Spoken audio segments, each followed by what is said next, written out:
Mula po rito ay dadako tayo sa maikling palatuntunan kaugnay ng paggunita sa Pambansang Araw ng mga Bayaning Pilipino.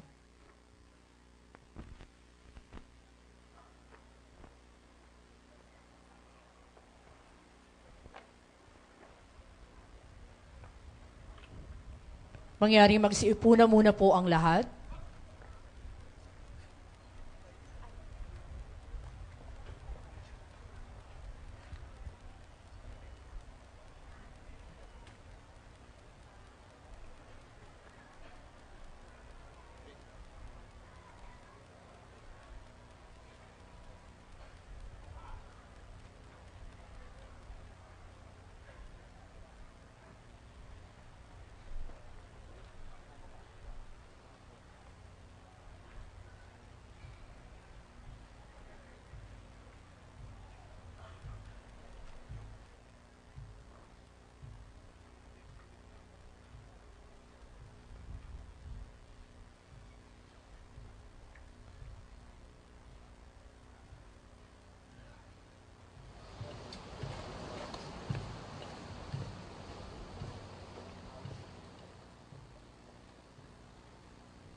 Sa pagsisimula ng ating palatuntunan, mangyari magsiteyo ang lahat para sa panalangin sa pangunguna ni Brigadier General Tirso A. Dolina, punong kapelyan sa Natahang Lakas ng Pilipinas.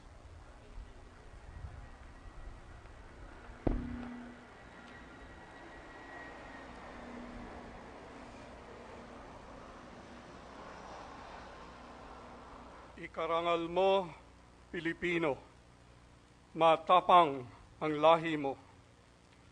Manalangin tayo. O mahal naming Diyos, may likha ng buhay at may akda ng kasaysayan, iniaalay namin sa iyo sa diwa ng isang taimtim na panalangin ang kagalakan, papuri at pasasalamat ng aming mga puso sa aming paggunita sa Pambansang Araw ng mga Bayaning Pilipino. Dakila ang araw na ito ng aming paglingon sa nakaraan upang alalahanin ang mga naiambag ng bawat bayaning Pilipino na nag-alay ng buhay upang makamit namin ang kasarinlan, kapayapaan at kaunlaran na tinatamasa sa kasalukuyan. Kasiyahan mo po, O Panginoong may kapal, ang mga kaluluwa ng nahimlay naming mga bayani.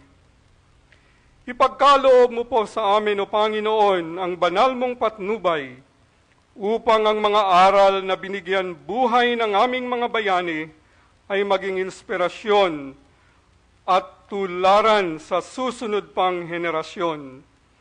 Patuloy mong padaluyin ang dugong bayani sa ugat ng bawat Pilipino na handang makilahok, makiambag, makiisa sa pagsulong sa nagkakaugnay na mga adhikain na ikabubuti ng aming bayan. Sa gitna ng aming pagtitipon, O Panginoon, ay amin ding kinikilala ang mga buhay na mga bayani, ang mga veterano, kawal, pulis, kawani at lahat ng mga naglilingkod bayan, kasama na ang kabataan.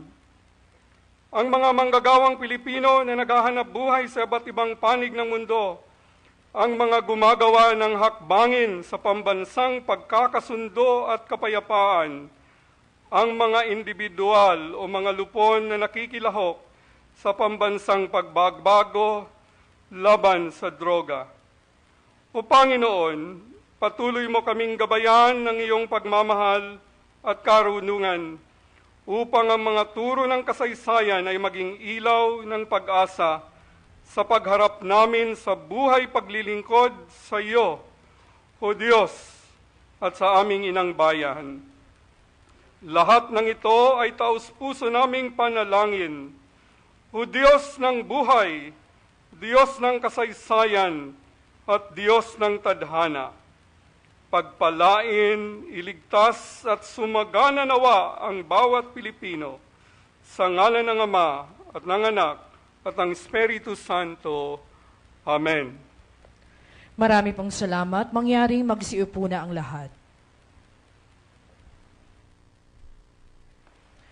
Upang magbigay ng kanyang pambungad na pananalita sa okasyong ito, narito ang Punong Lungsod Maria Laarni Lopez Cayetano ng Lungsod ng Taguig.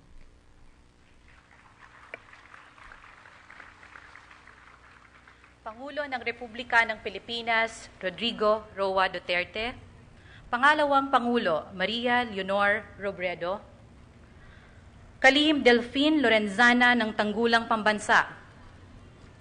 Tagapangulo Maria Serena Diokno ng Pambansang Komisyong Pangkasanayan ng Pilipinas. Salvador Medialdea, Kalihim, Tagaganap. General Ricardo Visaya, Puno ng Kalipunan, Sandatahang Lakas ng Pilipinas. Mga lingkod bayan, miyembro ng Diplomatic Corps, mga kababayan, isang maganda at mapagpalang umaga po sa inyong lahat. Malugod ko kayong tinatanggap sa Lungsod Taguig kaugnay ng pagdiriwang ng Pambansang Araw ng Mga Bayaning Pilipino. Sa ating taunang pagdiriwang, nagbabalik tanaw tayo bilang pagpapahalaga sa nakaraan. Tanda ng ating paggalang, ginugunita natin ang hindi matatawarang kontribusyon ng ating mga bayani sa iba't ibang larangan, pakikibaka, serbisyo publiko, sining at siyensya. Ginamit nila ang sariling buhay at sa bayan ito ay inialay. Payagan ninyo akong bigyan ng espesyal na puwang ang iilan na lamang na veteranong kapiling natin ngayon sa ating pagdiriwang. Isa sa kanila, si Ginoong Jose Santiago Kilatan, 102 taong gulang, tubong Tipas Taguig. Isa siyang sundalong nakibaka noong ikalawang digmaang pangdaigdig. Kasama siya at ang mga katulad niya na binibigyang pasalamat at pagkilala sa araw na ito.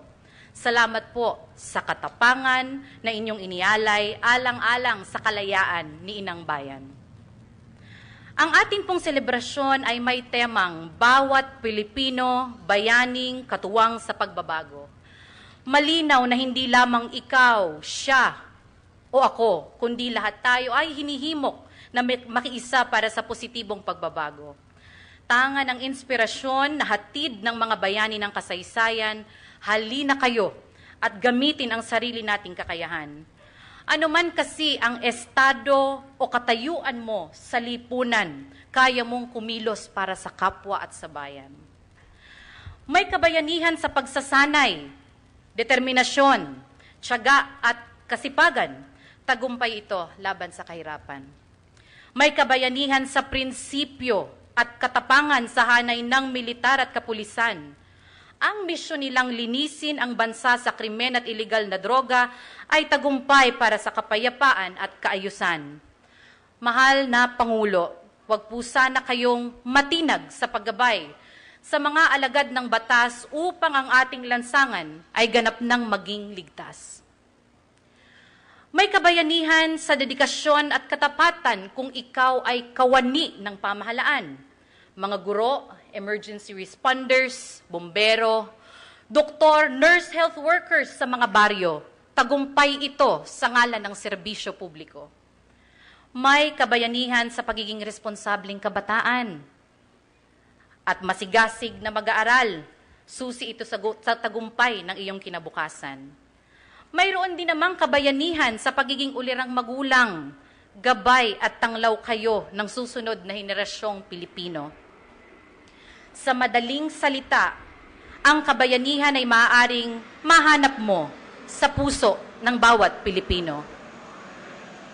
Hindi ito nakasalig sa iisang tao lamang, kundi sa pinagkaisang lakas ng nating mga mamamayang Pilipino.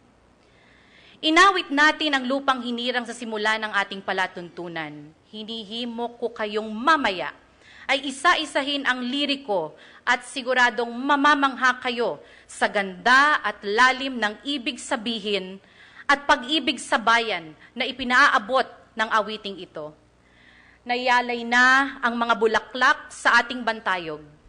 Naway mas matingkad pa sa mga bulaklak na ating inialay ang buuin nating pangarap para sa kinabukasan ng bayang ito. Higit na malakas pa sana sa 21 putok ng baril para sa pagpupugay na narinig natin kanina ang sigaw na iparinig natin sa lahat ng Pilipino at sa buong mundo. Ito na ang ating panahon. At sa huli, dagdagan pa natin ang taimtim na panalangin sa Panginoong Ama natin. Bilang isang bayan, ating hilingin. Tayo ay gabayan at patuloy niyang pagpalain. Maligayang pambansang araw ng bayaning Pilipino. Maraming salamat po. Marami pong salamat sa ating punong lungsod, Maria Laarni Lopez Cayetano. Sa pagkakataong ito, ang ating panauhing pandangal ay ipakikilala ni Kalihim Delphine N. Lorenzana ng Kagawaran ng Tanggulang Pambansa. Mga kababayan at mga kaibigan, ang punong pangkalahatan ng sandatahang lakas at Pangulo ng Republika ng Pilipinas, Pangulong Rodrigo Roa Duterte.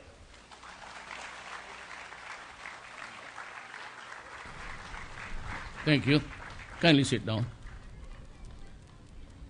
Vice President Maria Leonor Robredo, Secretary Delphine Lorenzana, and other members of the Cabinet, Excellencies of the Diplomatic Corps, members of the Senate of the Philippines, members of the House of Representatives, Chair Maria Serino Diokno, National Historical Commission of the Philippines, Mayor Laarni Cayetano, ma'am, good morning, General Ricardo Visaya and other members of the Major Service Commanders, General Ronald de la Serna and other officers of the Philippine National Police, officers and members of various veteran organizations, officers and men and women of the Armed Forces of the Philippines, fellow workers in government, my beloved countrymen.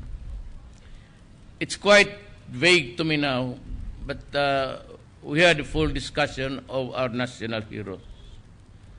But one,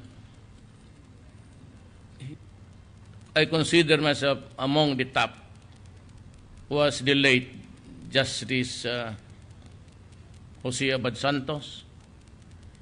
He was taken prisoner by war then in our country, and it was in Malabang where he was made to swear to the allegiance of the flag of the opposite forces, the enemy. And he refused, and his son began to cry and said, "Father, why don't you just make a salute? It does not make any difference. There are no people here. We are in a prisoner's camp. And you can do it without losing honor, for you are under threat and under duress." You know, from the books that we were lectured on, his answer to his son was, "Son, do not do that to me, because not everyone is given a chance to die for his country. I may be insignificant in this country. I'm not a splendid politician, but how I wish I could hear from my son the same pleading, and how could I would have responded the way the Chief Justice said before he died." One of the heroes that I really, nobody or not everybody is given a chance to die for his country. I have been your president for just a few months, and I have tried my best to restore order in the country. It was really the order that was besetting us day in, day out. And because we have so many fronts to face. I was, before my inauguration, a man in a hurry. I wanted the peace talks to start at the very first year of my term. And I'm just a bit happy, but not so, that we have been able to establish a working relationship about peace with the Communist Party of the Philippines. I was informed by our representatives, Doresa and Belio, and here with the Secretary of Foreign Affairs, Junyasay, that everything is going smoothly, and we might hear some definite results in the coming months before December. I pray to God that it would continue as peacefully as we have hoped for, and I hope that I would also have the same success. We have established the modality of the talks, and I would like to salute Murad of the MILF and Noor Miswari for expressing his intention to join us, maybe in one place or different settings. Whatever it is good for me as long as we talk.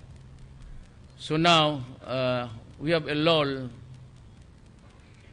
in the three fronts that we really have been fighting ever since.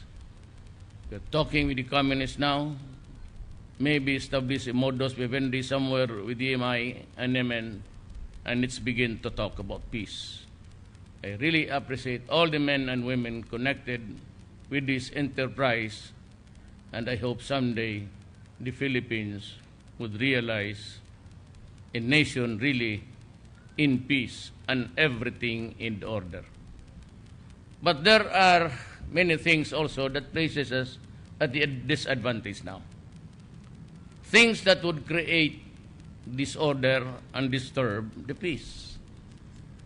We have a drug crisis that some of our fellow citizens consider just a police problem, and even went to the extent that it is an ailment, and that because it's an ailment, the punitive action of the police should not take place. I am sorry for my country, but there are citizens really that fall short of grasping a situation here. 2 years ago, PDEA, which was then under General Santiago, came up with a horrifying statistics that there are 3 million Filipinos addicted to shabu, the meth.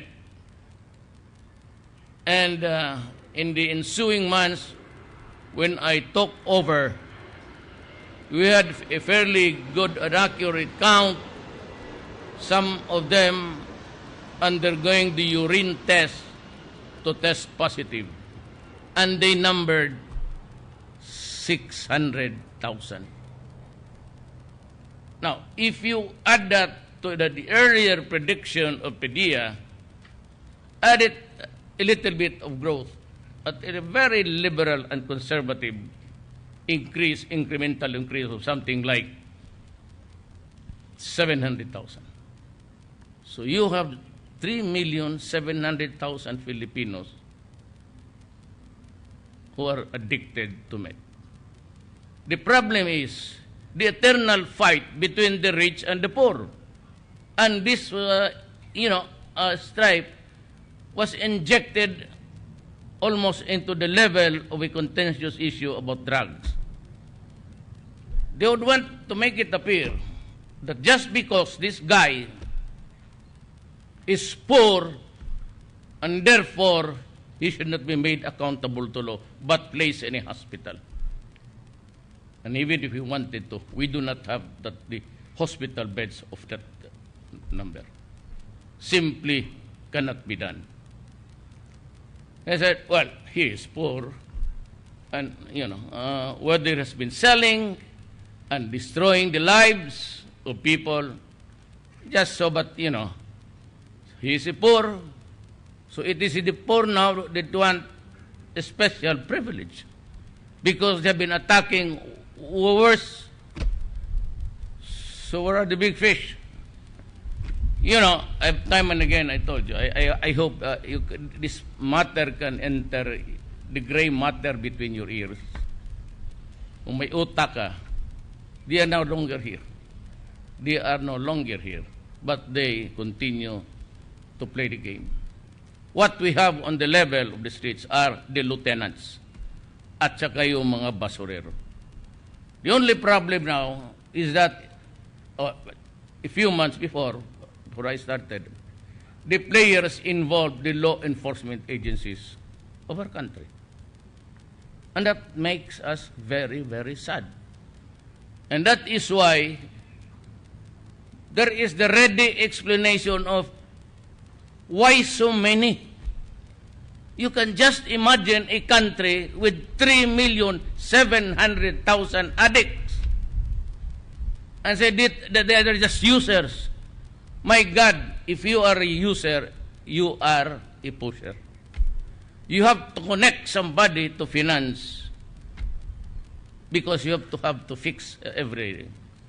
That is why they go around killing people, and when they go skunk in their brain, they rape children, they kill them, rob, and these statistics were never brought up to these people crying about justice. My God, if you want justice to be done, it has to be against everybody. Do not give me that just because he is poor, he has to earn, he has to sell shabu. That act does not really matter to some because they should be protected. I do not simply disagree with you. I consider the fight against drugs a war. There's a crisis in this country. It's drugs. We might still end up like the South American countries under fractured governments. I am declaring war. I am not ordering the police to just a few punitive action. That's why it was not me or I that declared the drug problem and placed it at a level as a national security threat. It was President Arroyo. Then maybe you'd start to believe in me. I have this sworn duty. I am no big politician. I am just a mayor of a faraway city in the south, just facing Australia. And on a clear day, you can see the Australians swimming there in the beach. I came from that place, and I was not even a national figure. But what brought me to the presidency, I really do not know. What gave me, what is really with a huge 15 million, 6 million of which was really the margin above my closest opponent. So what is the message of the Filipino? Well, I conducted a very simple campaign. And I said, my countrymen, if given a chance by God and the Filipino people, I would destroy corruption in government. And it will be done. Whether they like it or not, it will be a clean government at the end of the day. I said I will fight criminality and drugs. Most of the criminal acts are really on the account of the drug meanings. So, I will not relent. The campaign will be continued. continuous, and I will be, as I have said in the campaign rallies all over the country, I will be harsh as I can ever be.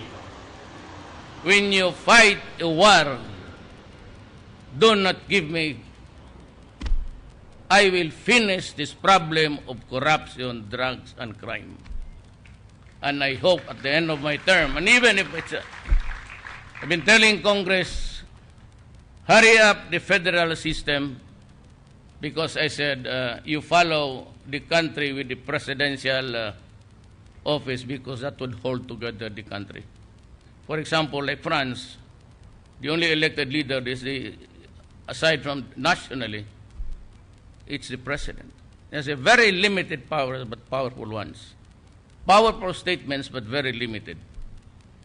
Do not ever commit the mistake, Filipinos, of going into a pure parliament. It would be disaster for this country. Somebody should hold the armed forces and the police to control the country.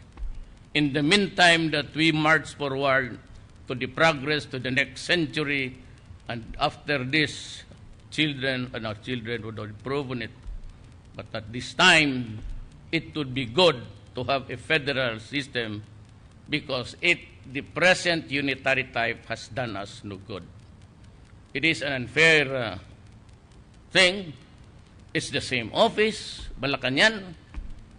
That's why I do not say Malacanang. I just say the People's Palace.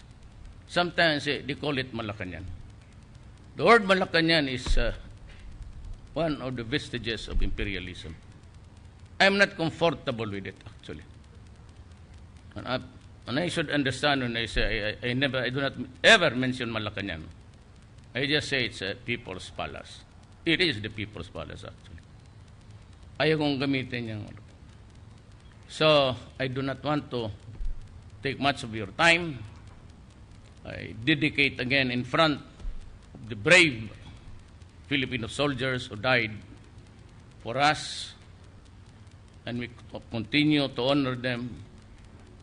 And this message I have imparted to the military and the police very clearly. You will have my support.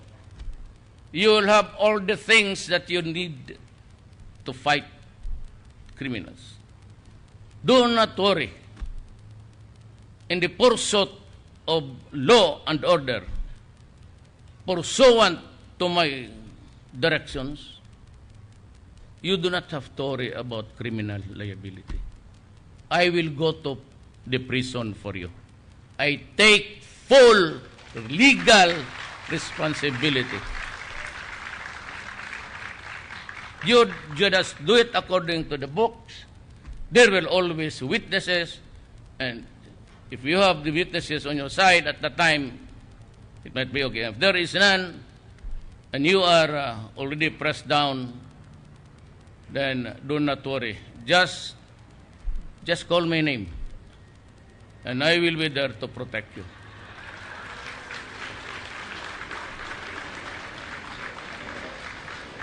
But for those in government, the police, the corrupt police, and the corrupt judges and the corrupt prosecutors, there will be a day of comeuppance.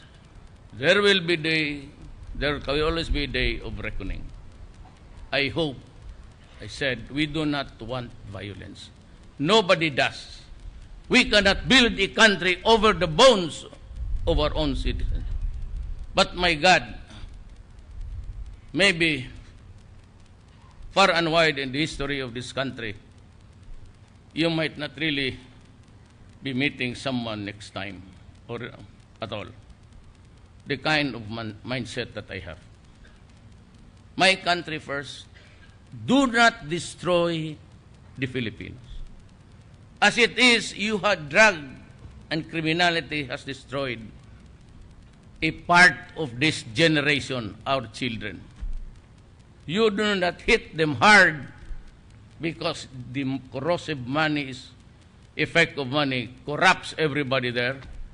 You'd be surprised, the generals and all. Bantay kayo dyan. Talagang matindi to. But as far as I'm concerned, if you are with the government, if you are with the law enforcement, and you start to, then I will not allow you to be buried here. No such thing. I'll burn you at the cremation. Strong words, there's no bravado in it except the sincerity. You know, I do not want to repeat this kind of... but when I was mayor of Davao City, and I was for 22 years, 4 years as the vice mayor of my daughter, and 3 years as a congressman, 3 years as when I became mayor in 1988, I was at the crossroads of the lifting of martial law. Cory won, and there was so much disorder in my city. And I just simply said to the hold-uppers, to the drug syndicates, to the criminals, please leave my city. If you do not leave my city, I will kill you. And for those who did not bother to move, they died. That's an open confession. I have not reached that point. But maybe,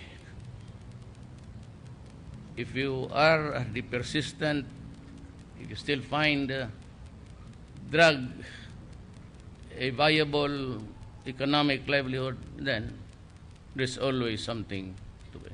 There is always a drawback in this planet. You cannot have your cake and eat it. I said that pity, the guys are there already in the graves. So be it. I will be happy to join them. No problem about that. Prison, no problem. I will go to prison. I will not even ask for a special room. Just give me a bed with a foam. Give me something to read. There's so many books, it's piling up, and I have not really had the chance to read them all. So do not scare me about the human rights. Those guys are genocide. But sino ba pinatay ko? Wala naman akong pinatay na bata. I did not drop barrel just like, I'll name them Assad. And the rest of the idiots there in... I do not burn women because they refuse to have sex. I simply want the law-abiding and God-fearing citizens of this country comfortable. Period. No, they are not molested. They can go about anywhere in town. The streets are for their children. They should come home safe and sound. That they are not held up, no hold up, no nothing. We will reach that point. You have to remove me as president or pray that I will die in the meantime with no resurrection. Huwag mo na ako takote yung UN crimes. You must be crazy. Genocide. I'm fighting against criminal. From here, I will fly to Samar. Why? Because I have to commiserate with the family of Gary. Forgot his name. He's a policeman and he was also killed. There are a lot. It's 2 soldiers or police a day for me. Pagkatapos lilipad naman ako. We're doing all right with the Abu Sayyaf. So that we go back to my premise of the speech. The problem is terrorism and drugs. It's confronting America, terrorism and drugs. Here, it could be China, there's an insurrection there. Thailand, they're blowing up. Turkey is on the edge right now. So, if you just think of arresting them and di obra yan. Kaya ng mga sundalo, pati police, remember this. Mahal ko kayo. Kaya lahat na binigay ninyo, I'm not, so, mabuti nga, kaping. This was my practice even when I was in grade 1. That's why I always pass, but only the 75 level. Because I usually copy. All study, no play, very bad.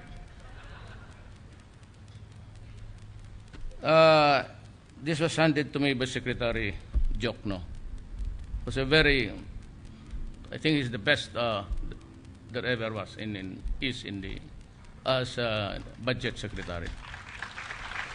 That's why public I'd like to thank you, sir, for accepting my offer to join the cabinet. I really appreciate it very much. And also I might announce that I'm appointing, most of my appointees are really military men, but not because of anything. I mean, I do not crave for loyalty for somebody to nurture personal loyalties to me. This is not a dictatorship. I'm going, and I said you can have if you can perfect the federal system 3 years from now, I have 6 years, I will retire. And I'll give way because I cannot be a candidate of an office that was created during my term. So I would be totally out of the picture. And I would gladly step down. No problem about that. And if there's the liability of so many military men, just point it out. But it was Duterte who gave the order. That we had to defend ourselves because we have widows and children to worry kung ang kalaban mauna. Go ahead, just do your work. But do not, please do not join the other side because you will be the first in the list. Kayo ang mauna. Now for those who were not paid by the previous administrations, actually all of them, for release is 4.7 billion for the payment of the total administrative liability, TAD, arrears of widows and deceased World War II veterans and AFP retirees who are 80 years old and above. The amount is appropriated in 2016 budget but not released by Aquino. Well, talaga yung pangalan niya. Never mind him. Dumaan na siya. It's no longer his problem. The joint IRR to implement the release has been signed by Secretary Jokno and Secretary Lorenzana. 3.5 billion for the widows.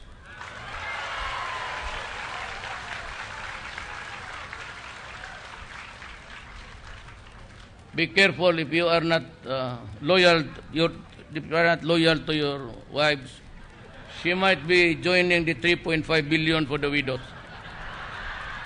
And if I were the wife, I'd think again now.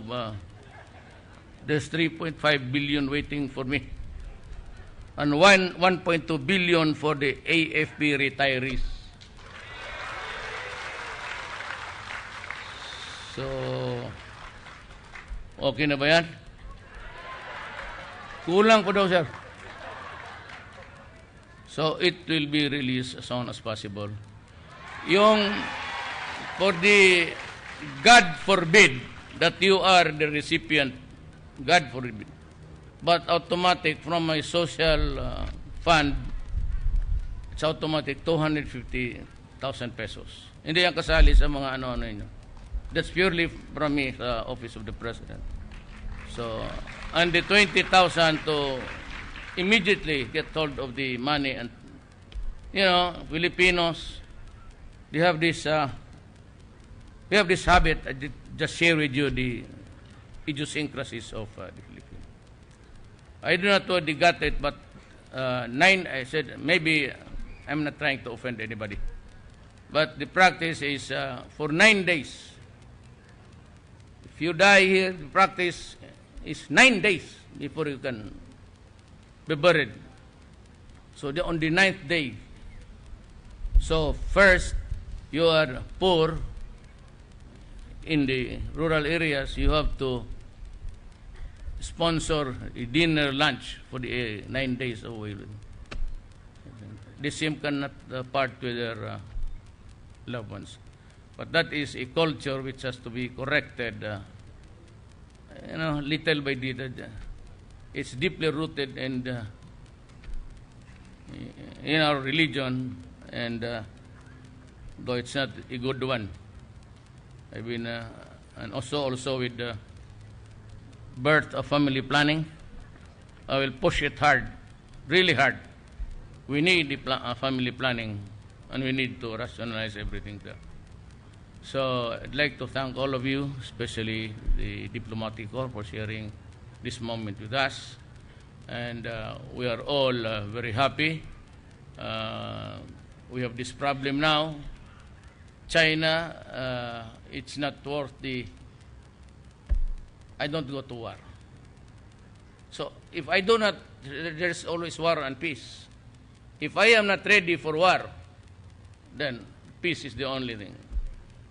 I will keep silent now, and the ambassador is there, but I would state my case before you. I will never bring the matter, because it might lead only to the suspension of the talks with China, and that is not good, Mr. Ambassador. So I propose that we just have a soft landing everywhere. I will not use the judgment arbitral now, but I would one day sit in front of your representative or you, and then I will lay bare my position. And I would say that this paper, I cannot get out of the four corners of this document, and that is the arbitral judgment.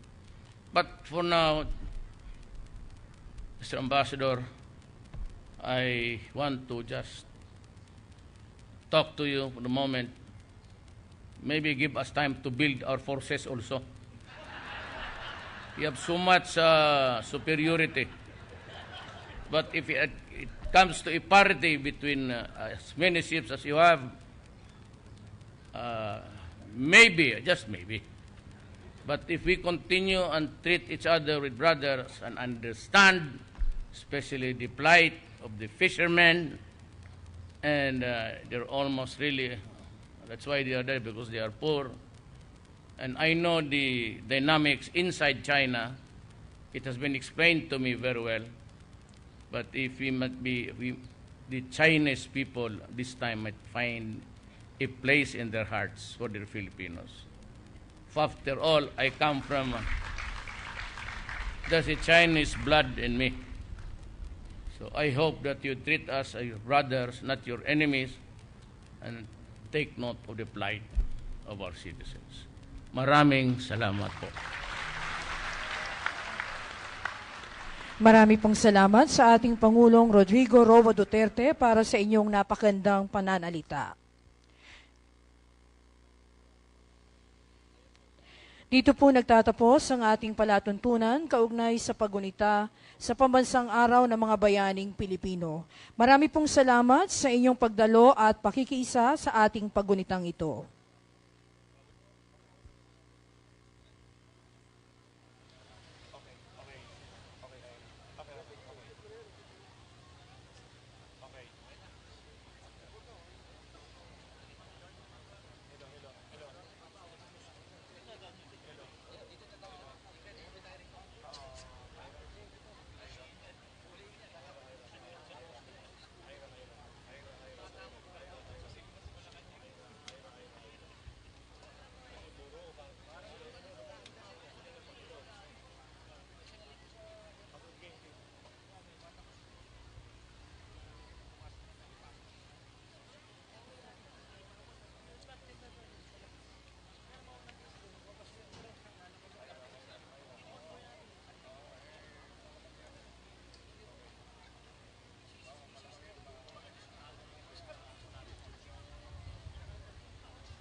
mahirap at kailangang kumita. Samantala, hindi daw titigil ang